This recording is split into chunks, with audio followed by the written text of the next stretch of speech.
back in, a bit of technical difficulties. We may have actually said a word or uttered an unutterable phrase. Yeah, unutterable is a new word that I just coined right off the top of the head there, That's what it's going. Could apply to a cow or this show. Either way, here's what we're talking about. We just talked about these things that we're not expecting, that we don't really is not comfortable with yet. And Zig was actually saying off air right before we came on this term called new normal, bro. It's an oxymoron, is it not? Like, it seems to be inherently self-refuting. New normal. There is no such thing as a new normal. Zig was saying, even if there is a new normal, it's not what I want to accept. And part of that new normal, man, honestly, it seems to be a little bit, and Zig, by the way, I think you're muted on your end there too. Just letting you know in case you want to comment. But a part of that new normal seems to be a little bit of, at least at the county levels here in Tennessee, relying upon our health departments to make the calls for us. These sort of unelected individuals. See, here in Pennsylvania, it's not the individual county health departments; it's the whole state. And Pennsylvania is a much bigger state than Tennessee, and that's where the core of the issue comes in Pennsylvania, is that you have this ginormous agency that doesn't have the incentives to actually take care of people like county commissioners do, telling people what to do. I mean, they just don't have the incentive structure. And I hope people really think about that. What is the incentive structure for unelected bureaucrats? Do they have to care about people? Will they lose their job if they care about people? The answer to that is probably no. Let me talk about another thing that just kind of shook up the news cycle yesterday. And this is, again, a hard transition to some of our national stories here. But I'm telling you, man, like, this is the day and age where everything is unprecedented. If you just joined, by the way, if you're just picking back up on the stream, the story we picked up on was an open letter, a statement rather, about a letter that Knox County Mayor Glenn Jacobs sent to the Knox County Health Department, urging them to follow Governor Lee's health advice to loosen restrictions on certain businesses as of Friday, May 22nd. And I was just bringing up the idea that it's interesting to consider for a lot of people that you have to deal with and tackle previously unaccepted notions of where authority lies, right? Like, especially in a representative republic, we elect this one individual to make certain decisions on our behalf, and it feels uncomfortable. It's slightly unnerving for it to come from a Knox County Health Department that you just haven't dealt with before. Being another thing that people just haven't really dealt with before, let me share this here, because this is just the thing that just broke the internet yesterday, man. If you didn't see this clip yesterday, here it is. I won't even give you context. Just listen to President Trump. Here we go. The frontline workers, many are taking it. I happen to be taking it. Hydroxychloroquine? I'm taking it, hydroxychloroquine. When? Right now, yeah. A couple of weeks ago, I started taking it. Because I think it's good. I've heard a lot of good stories. And if it's not good, I'll tell you right, I'm not going to get hurt by it. It's been around for 40 years for malaria, for lupus, for other things. I take it. Frontline workers take it. A lot of doctors take it. A lot of doctors take it. I take it. Now, I hope to not be able to take it soon because, I hope they come up with some answer. But I think people should be allowed to. I got a letter from a doctor the other day from Westchester, New York, around the area. He didn't want anything. He just said, sir, I have hundreds of patients, and I give them hydroxychloroquine. I give them the Z-Pak, which is zithromycin, and I give them zinc. And out of the hundreds of patients, many hundreds, over 300 patients, I haven't lost one. He said, please keep pressing that, sir. And if you look at that phony report that was put in, that report on the hydroxy was given to people that were in extraordinarily bad condition. Extraordinarily bad. People that were dying. No, I think for whatever it's worth, I take it. All right, so there it is, dropping the bombshell. And lest we get confused here that this is not a legitimate story, somebody followed up with an actual letter from the president's physician yesterday to Kayleigh McEnany, the assistant to the president White House press secretary, coming directly from, saying, as has been previously reported 2 weeks ago, of the president's support staff one of the president's support staff tested positive for COVID-19. The president is in very good health and remains symptom-free. He receives regular COVID-19 testing, all negative today. After numerous discussions, he and I, regarding the evidence for and against the use of hydroxychloroquine, we concluded the potential benefit from treatment outweighs the potential risks. In conclusion, with our interagency partners and subject matter experts around the country, I continue to monitor the myriad of studies investigating potential COVID-19 therapies, yada, yada, goes on to basically say, like, yeah, he's taking it. Right now, there's this weird little like back and forth between the CNNs and the Fox of the worlds as to whether it was prescribed or whether he just allowed him to take it. I don't know if that's just purely semantic in nature or necessarily even matters. Right? He's the president of the United States. If he wants Oxycontin, they'll probably bring it to him. You know what I'm saying? I mean, like, seriously. I mean, like, or whatever, if he needed it. Like, if he had a toothache or something, I don't know if he'd need a doctor. He probably has one in the next room. There's probably a doctor just over there waiting just in case something happens. But I thought the whole thing was funny. It's funny, and if you get past the culture war stuff, it's really important.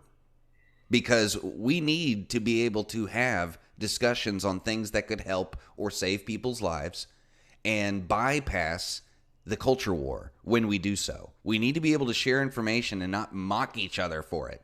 And just kind of breaking that control a little bit of, if this isn't killing people and some people think it helps, then those people have the right to take it, and the doctors who have a right to prescribe it. As long as it doesn't, I mean, it's on the market. It's approved. I mean, you know what I'm saying? It's the weird, it's one of those weird stories where it's really about control. The people who are the ones who've been telling us things, they didn't come up with this idea. And I think it's really just like that petty. We didn't come up with it, so don't do it. And we do not need that centralized attitude. And we need to break free of it. And we need to get that conversation about what is the best way to treat Americans who are sick out of the culture war. That needs to stop. And I don't know. I'm glad to see him not placating.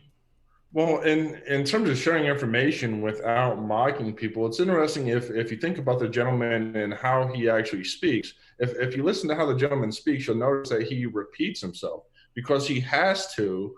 And it looks ridiculous when it's transcribed. It looks absolutely ridiculous when it's transcribed. Yes, but right. The reason it's like that is because he has to consistently repeat himself so he can get his ideas out against the media that is absolutely vicious, that continues to pepper him with questions. That's why you'll hear him say, "Excuse me," at random times. That's why you'll hear him say the same thing over and over and over. And people make the gentleman look like a buffoon, but it's like, this is what he has to do to deflect the media. And so that's a major issue to some degree. And honestly, Zig, you just said it. This is what he has to do to deflect the media. I wonder sometimes too, and this is a pretty good situation to prove this. I wonder sometimes if the media actually understands how much he drives media narrative, for better, for worse, good, bad. I'm not making a point on that part of it. I'm just wondering, in previous presidential administrations, we've had previous, not pandemic levels to this extent where we shut down the entire world for 3 solid months, granted, but we have had stuff that's arguably been as transmittable, if that's even a word, or the death rate has been much, much higher for other respiratory style diseases. I'm just wondering if President Obama or Bush or Clinton, whoever else came out and said, like, by the way, I'm taking this drug, would it have literally taken, I mean, it took over the news cycle for at least 10 of the last 24 hours. That's all anybody was talking about. That's all Fox was talking about. That's all CNN was talking about. They were covering it with I mean, like I just said, they were getting down to the minor minutia of the fact that the wording in the physician letter here was saying that, yeah, was it a prescription that the doctor prescribed it, the physician prescribed it, or he's just sort of allowing Trump to take it? Because that's a majorly different thing. Like, that's how deep and detailed they were getting. And that's how much I think the man's words, as you're saying, Zig, drives media narrative. I mean, it's an interesting thing because as they're talking about whether Trump is taking hydroxychloroquine or whether he's not taking maybe it's a topic for conversation. He also pins this letter yesterday to Dr. Tedros, who, you know, I'll tell you right now, like let me get my show notes here. He basically, it's a tweet that came out where he just basically, he says, I pinned this letter yesterday and it just said this. This is the letter sent to Dr. Tedros of the World Health Organization. It's self-explanatory. And it just goes on to chronicle this entire listing of how the WHO just got this. When I say terribly wrong, it's a massive understatement. I'm talking, it's a 4-page document chronicling from the very beginning in early 2019 in December, late 2019, December 2019, how there's doctors and people that were studying this stuff in Wuhan that were trying to make it available. And then he goes after data, chronicling how they were trying to get this information out, how doctors were sharing it amongst themselves. themselves. Then he chronicles how the Chinese government shut that down, right? How they use the power of communism and the media shutdown control power that they have to shut down the narrative coming out from the very beginning. Then he goes on to chronicle how like they didn't report the accuracy what they already knew, saying that on January 14th that they reaffirmed now that the debunked thing that it couldn't transfer from person to person. I mean, it's 4 solid pages of evidence here. The fear that I have is that because the World Health Organization made a bad decision, that's going to encourage policymakers in the United States to continue to make bad decisions. So, for example, the current executive has largely been against globalism. Well, one thing that has actually greatly benefited America is the World Trade Organization. So when places like World Health Organization fail, then people are going to start blaming just the idea of world or globalism again, and blame that on the World Trade Organization, when the truth is the World Trade Organization not only typically rules in our favor, but opens markets. And also, I'm afraid that some people are going to think, well, because China did this, we need to cut off more trade. Well, it's like in the time of crisis, that would literally be dumping gasoline on a fire. Yes, China perhaps did mess up, but if you want to cut off trade with them, how are people going to get jobs? How are people going to be able to afford things? I mean, I really hope that stuff like this doesn't lead to bad decision making in the future.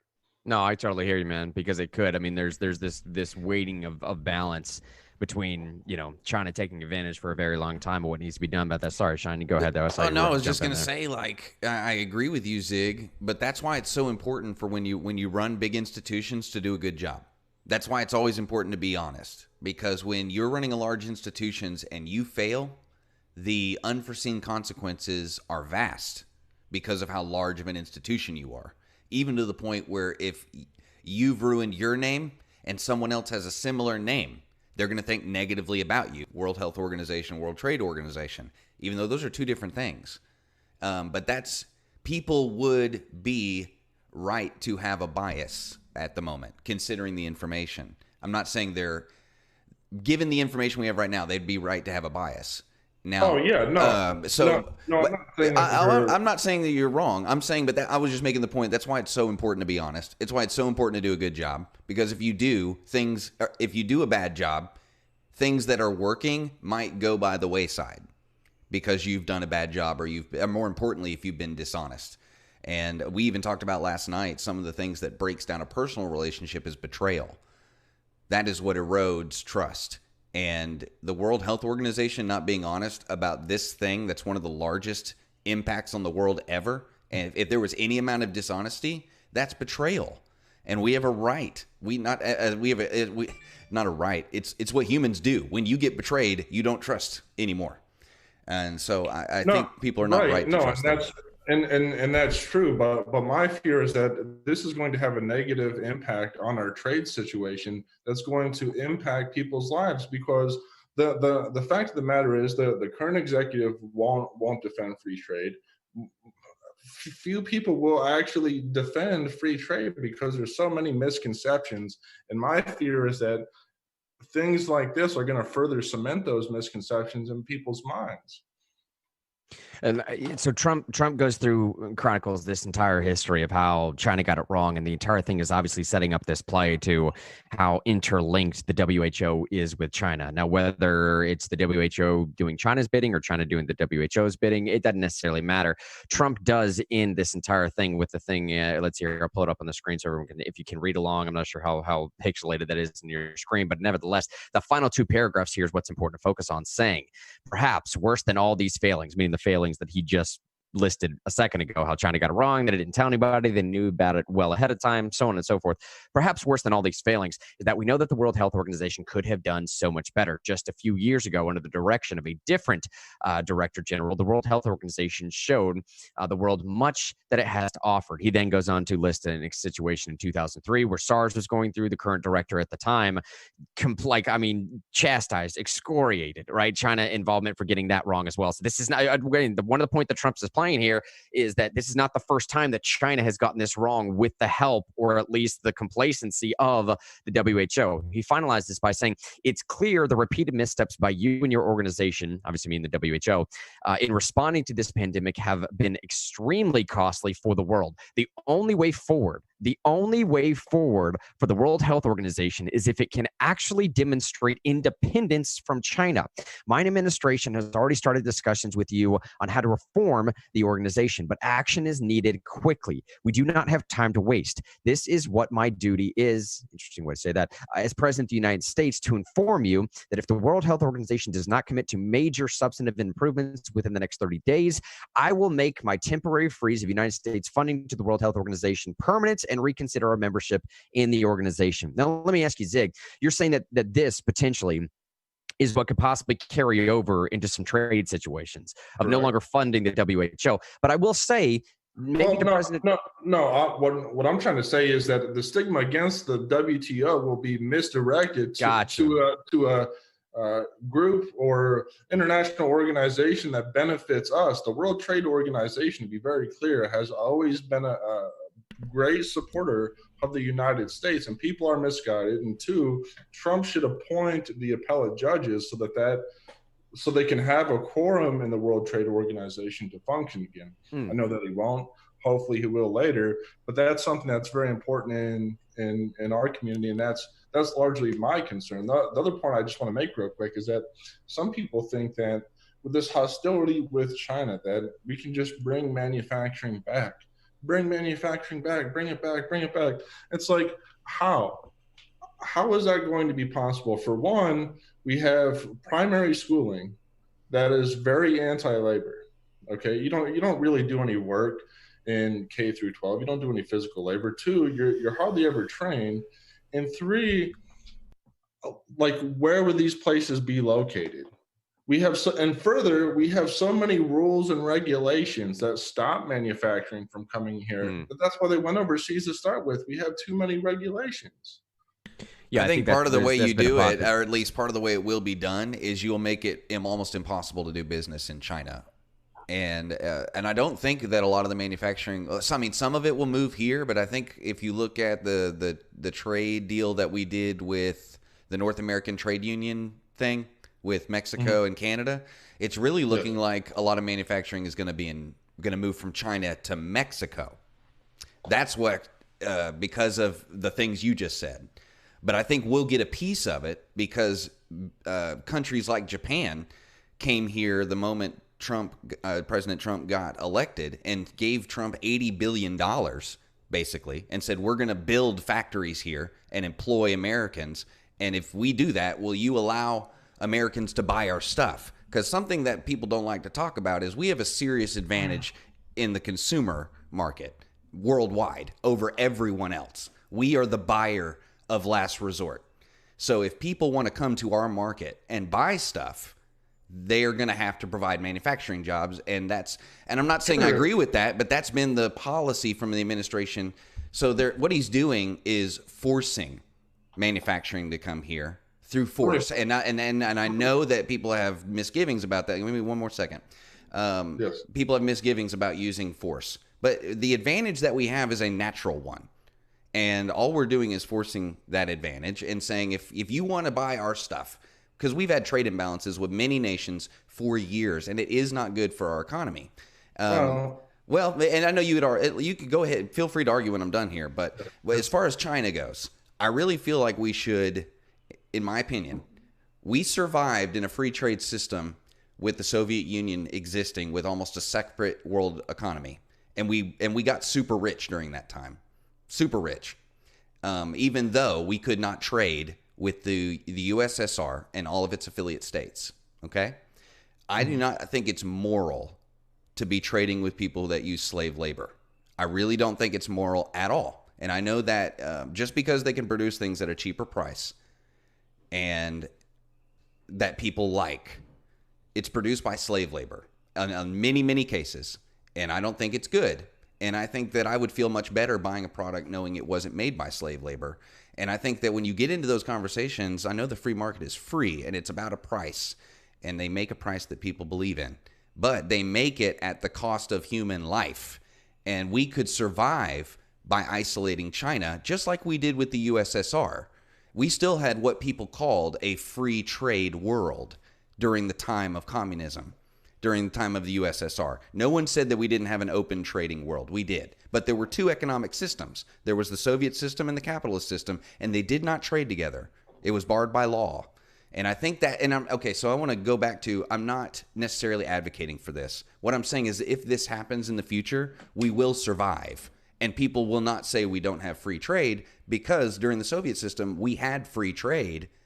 And I know I'm repeating myself, but we had two economic systems. We had the USSR system, and the USA system. Yeah, and so the points that I'm going to make real quickly is that, for one, instead of just blaming China, we can look at it from what we can do better to bring back manufacturing. And one of those things would include fewer regulations. Most of those regulations are passed undemocratically by the administrative state at the expense of the people. Two, trade deficits are actually a good thing. I know that people don't like trade imbalances, but that means when people are willing to import goods into your nation, that those nations trust you. It builds a solid relationship. And three, for folks in China, the hope is that if they are allowed to be integrated into the market, that they will be able to rise out of communism. Now, whether or not that'll happen or not, I can't say. But I think that there still is value in trade, and we shouldn't have to pay more because we can't deregulate, because we can't allow businesses to function. We're smothering business with the institution of government by people who are largely unelected, and people should be worried about that just as much as they're worried about China. Yeah, absolutely, man. I think so that's a major distinction and a major problem that I think Republicans need to start getting their head around. Is like, once you dip that major overarching finger of government into the free market pool and start messing around and manipulating, only bad things are going to come from that. And even if you don't want to go that far and say only bad things are going to come from that, it certainly redefines what a free market is at that point. When you have government intervention or government manipulation, it no longer is a free market by simple definition alone, because some overarching body is enacting, stuff upon it. But let me just hit a few comments on Facebook here real quick, Sean. I'll let you hit that response. Eric just said, trade with China is fine, but I think giving them production rights to certain items while not producing them here, over 150 life-saving medications, for example, is dangerous. There's ways to keep large production factories here. Let's see. Sherry just said in Facebook a second ago, drop the WHO and fund scientific research within the U.S. And let's see, Albert Citizen just said politics is no longer a regulatory game, all money. Go ahead, though, Shauna. Sorry about that. I was going to say, is it really a free market if you're dealing with a country like China that is not a free market? Are you being free market if you are trading with a country that subsidizes, like they have so many state-run industries that don't make money, that are just subsidized because they want to control that market share?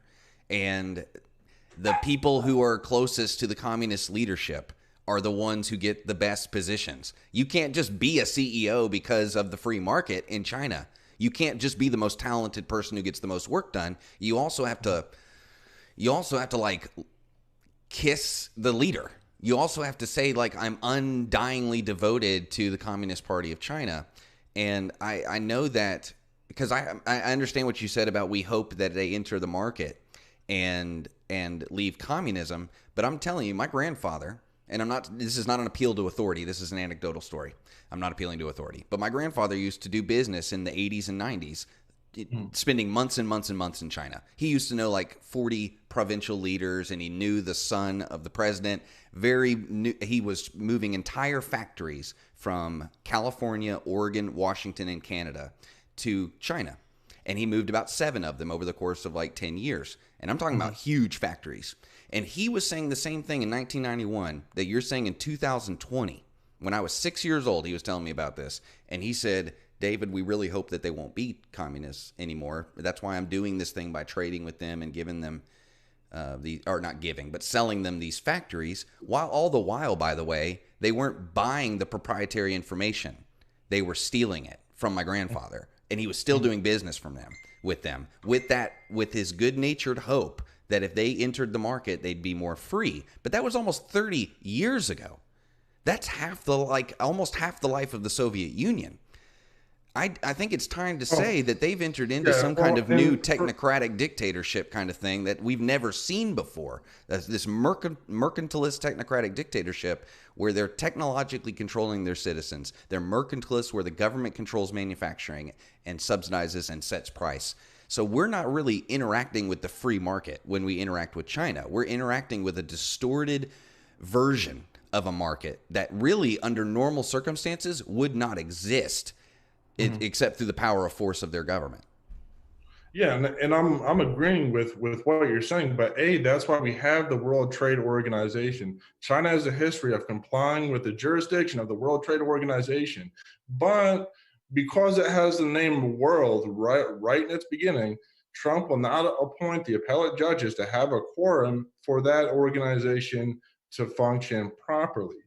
And two, what I'm suggesting is that instead of blaming all the places these businesses are going to, why not look at ourselves first and realize we have too many unelected officials passing laws or imposing rules through the administrative state that comes at a real cost to citizens. I mean, that's anti-democratic.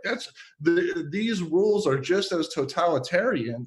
Okay, that's what's going on in China. They're just as totalitarian, and to argue otherwise is nonsense. So we ought to correct that. But before we start blaming other people, I'm always had the mindset: blame yourself before you start blaming other people. And I think we have plenty of things to blame and examine. We're totally in agreement there. We're totally in agreement there. There's lots of work that regular people can do to make their own communities and states and stuff better because of this authoritarian action in the United States. I'm sorry, go ahead. And Graham. I think you two are perfectly articulating both sides of what's so problematic about the China stuff going on, right?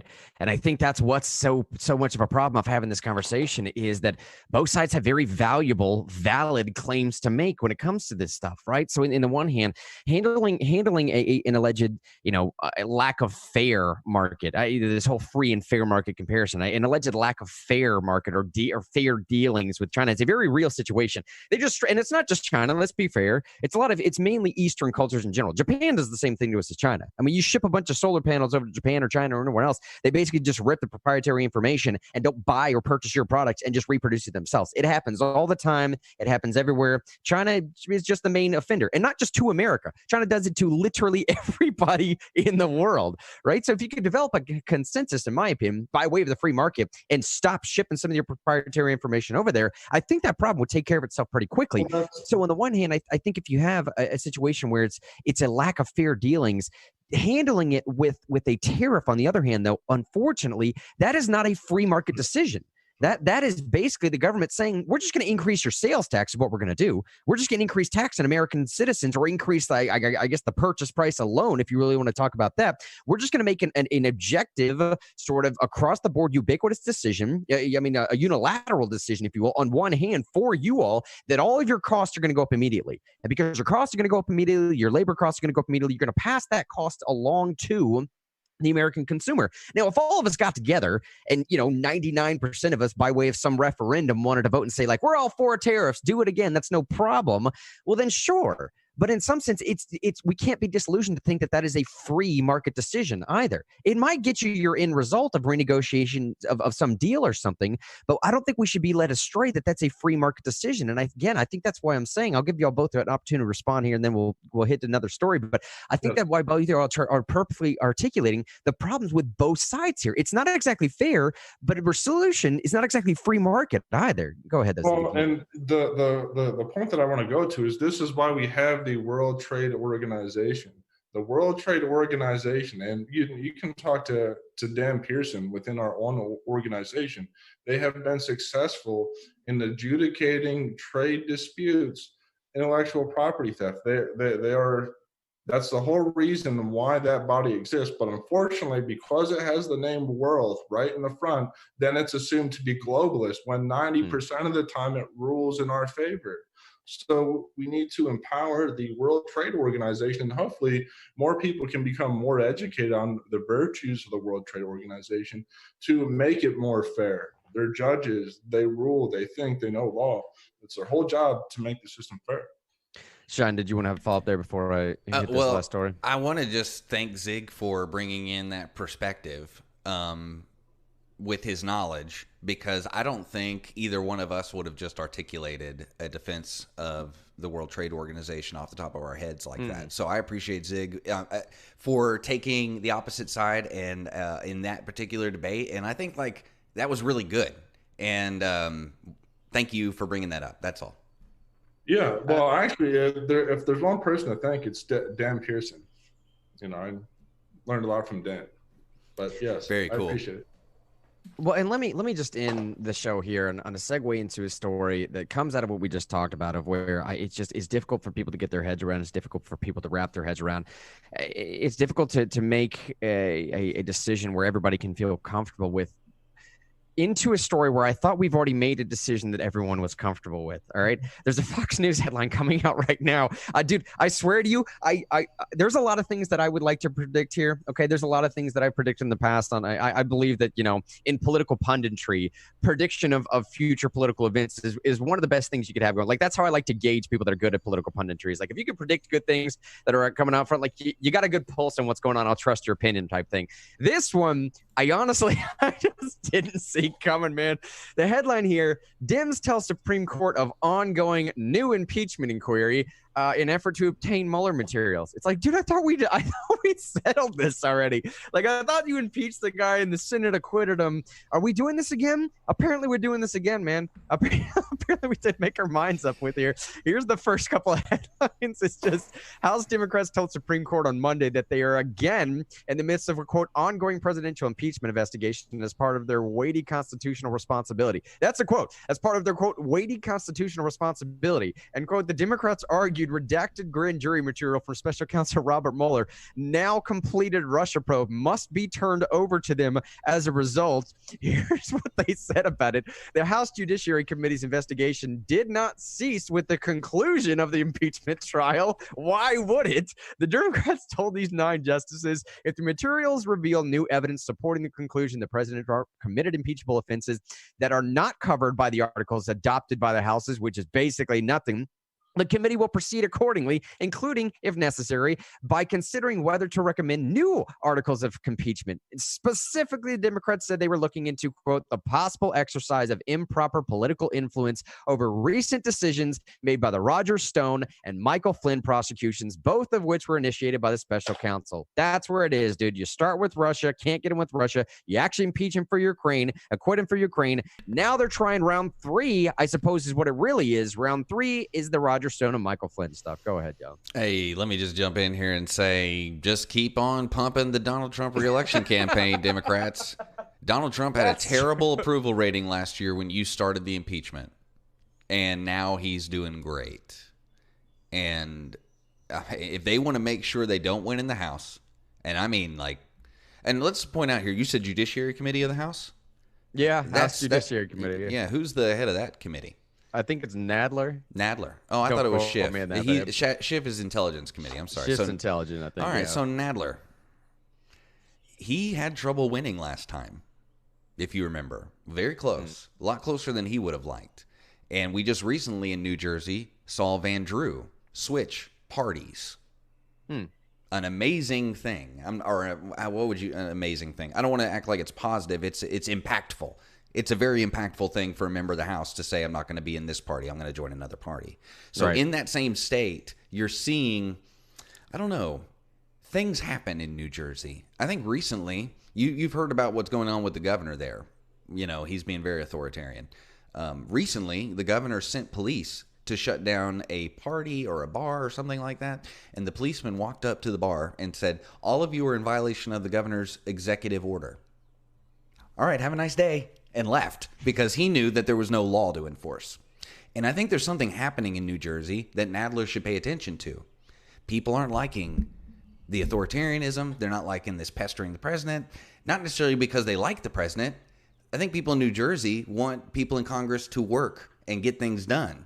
And I really think this will be nothing but negative for the Democrats in general, but also for Jerry Nadler. And this is also why they passed the bill last Friday that allowed for them to have Zoom meetings for committee meetings.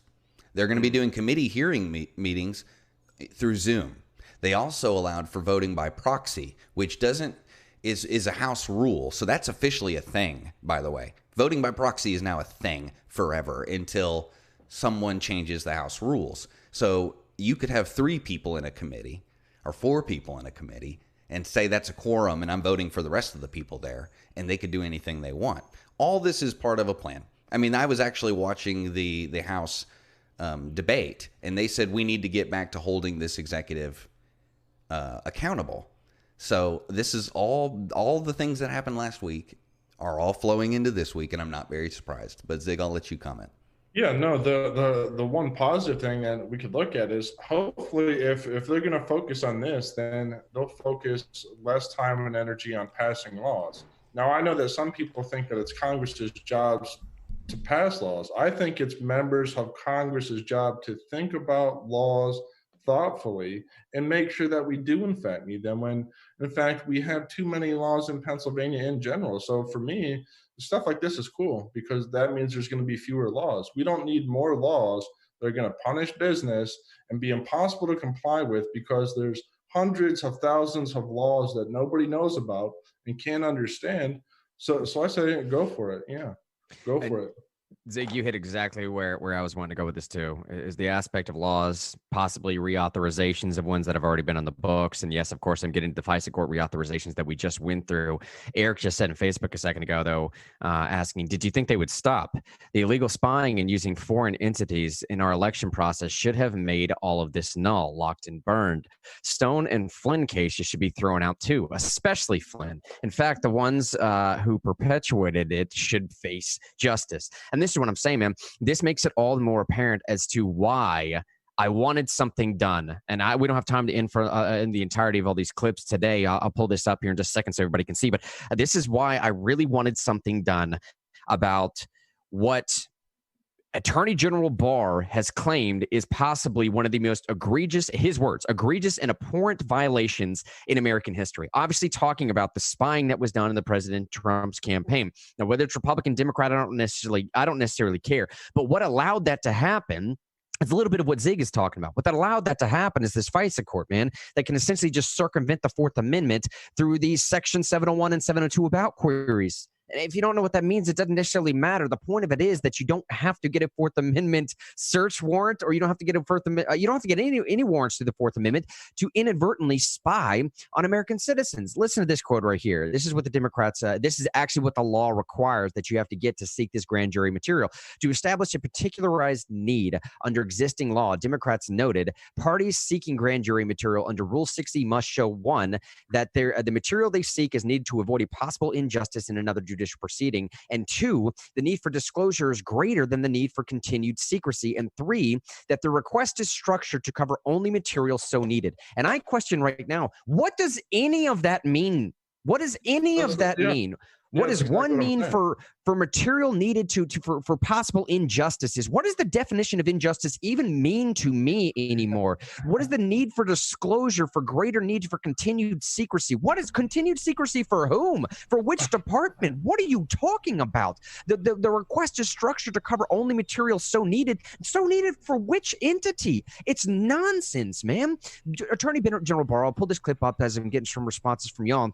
He essentially came out and said yesterday that he does not expect to have prosecutions go directly against Obama or Biden. And that was a little bit of a letdown to me, but I also get it. I get it. I totally understand. He went on to say that not every abuse of power, this is Supreme Court precedent, not every abuse of power is actually a crime. That is clearly codified in precedent for Supreme Court history, and is clearly codified in American law. I don't like it any more than you do, but apparently not every abuse of power, because we have immunity for a lot of this stuff that's going forward, not every abuse of power is actually criminal in nature. So we're stuck with this terrible situation where, like, unfortunately, dude, because of the laws that we have on the books, exactly what Zig is talking about, Democrats have a little bit of an ability to just constantly run rampant with this. It's not only it's nonsense, but you hear how frustrated I am am?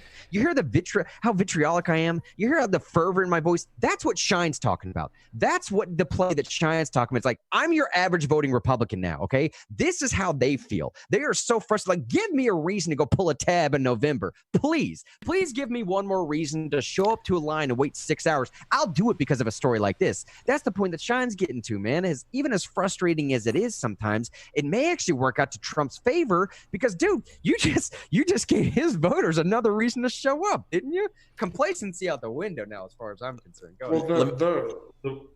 Sorry, go ahead. Oh, no, Zach, you go first. Yeah, the main point then that I wanted to get to is that over-criminalization, after a while, becomes a transparency issue. Too many laws makes it impossible to figure out what is going on in the government. The only people that can are lawyers, and even then, a lot of times they can't figure it out. That's why we have so many court proceedings. So the main point that I think people should really think about in these proceedings, which this should hopefully be a nonpartisan issue, especially over-criminalization is a transparency issue. You simply cannot figure out what's going on in your government if they're coming out with statutes, rules, edicts, mandates, fees, fines, all these alphabet agencies. That is a transparency issue. And I think that's something that all Americans should care about and should value from their government. That's a staple of good government, transparency. And we don't have it. I want to say that the Democrats have not been following what's been happening in the Supreme Court recently. Supreme Court, they're actually suing the president on a couple other grounds, trying to get information. And it looks like the Supreme Court is going to rule that they can't. It just looking by the arguments that they're going to think that they're actually saying in the Supreme Court, you've bugged him enough, basically. They basically are saying that in the Supreme Court. And I mean, Grant can get into the actual language they use, but that's how I read it. And I go back to what I said about that judge in Texas who made that woman apologize for opening her business. When you step outside of your authority and you abuse it, you don't win. I mean, every time you lose authority, and this is what's going to happen to House Democrats and ultimately happen to the House.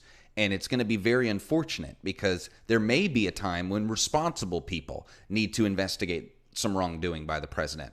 Some actual good faith, honest people want to make the country better by investigating the president. My fear is that the Supreme Court is going to rule a certain way and set a precedent that the House has less authority than they do now. I think what's going to happen is, because the Supreme Court's just people, and those people might be as frustrated as Grant, or at least some of them might be as frustrated as Grant. And they may go, hey, look, you're abusing your power, and we're going to have to put a limit on it, since you acknowledge that we have the authority to do so. And they're putting all their eggs in the Supreme Court basket. And I think you're going to see multiple rulings in favor of the president because of, I think they might even throw the language of the House is harassing him. Because that's what you would say to a prosecutor, right? If he was malicious prosecution, harassment, things like that. And I think ultimately the House is going to lose some authority and investigative power because of this. And they're really, what they're doing is killing their own institution, or killing our institution by doing what they're doing. And I also want to say too, they're not paying attention to election results.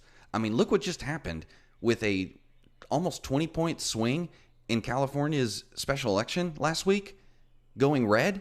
And this isn't about me being partisan. This is giving you analysis of what's going on in context. Republicans just won big in places they're not supposed to. Why are these Democrats doing this? I mean, it's like they don't understand what's going on in the world. It's like they don't pay attention.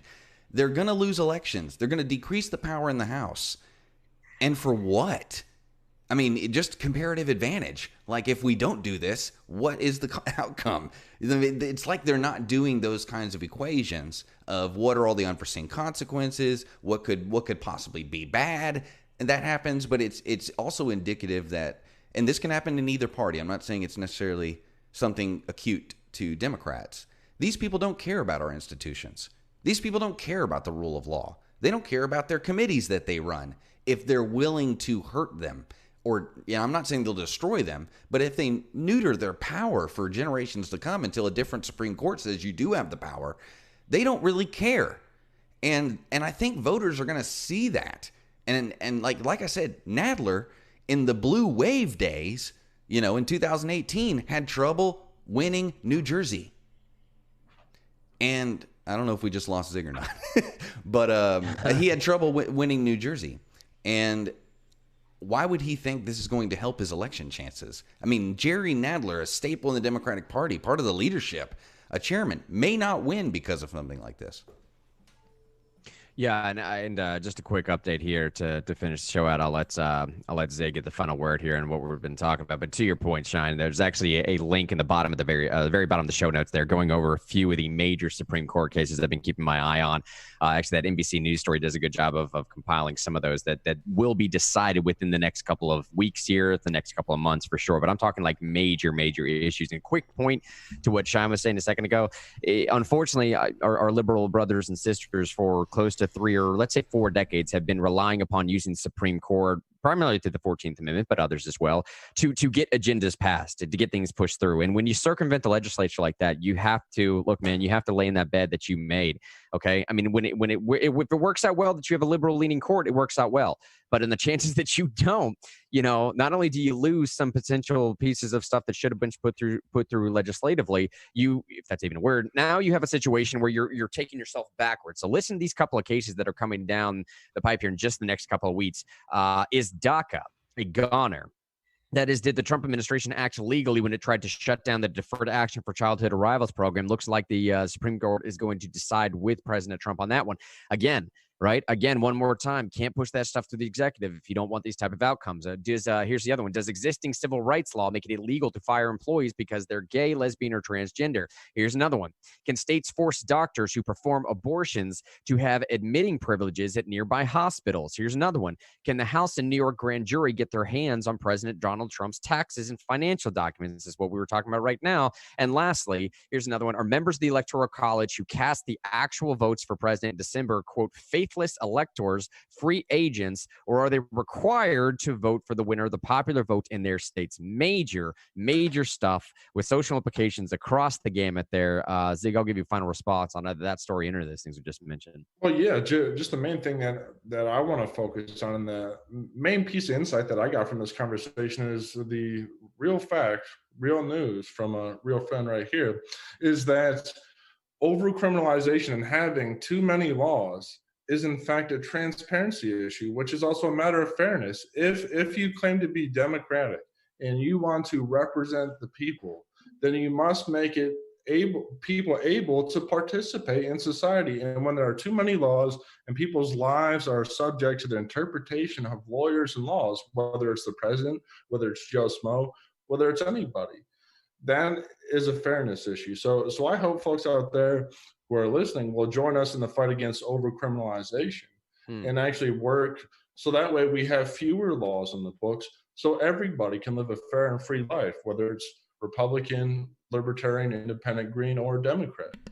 Yeah, and quick plug on that front, Mr. Henry made a great video over the weekend that I posted. It's still up, and it's Civil Asset Forfeiture, What You Need to Know. It's on the Real News page. You can find it. You click on the video tab, and it'll be there, or it may even be on the scroll if you scroll down far enough. But great video on over-criminalization from Mr. Henry if you want to watch that. And another quick plug here on the way out as we're getting that extra music here. Zig, buddy, can't thank you enough for joining us. We're going to have you back on more often, man. The commentary is always just so spot on. And due to, the towering intellect is just, it's intimidating. I'm not going to lie, because it's a bit to keep up with, but I think it adds to the quality of the program. Well, I don't mean it to be in any kind of way. My goal is, I study philosophy, and my goal and what I've always tried to do is encourage others to think thoughtfully in the same way that I have for free at no cost, to really bring education to people. Education doesn't have to come in the form of school. You don't have to go anywhere. Just by having conversations like the ones we're having between real friends at Real News, that can really be educational, more informative than the institution.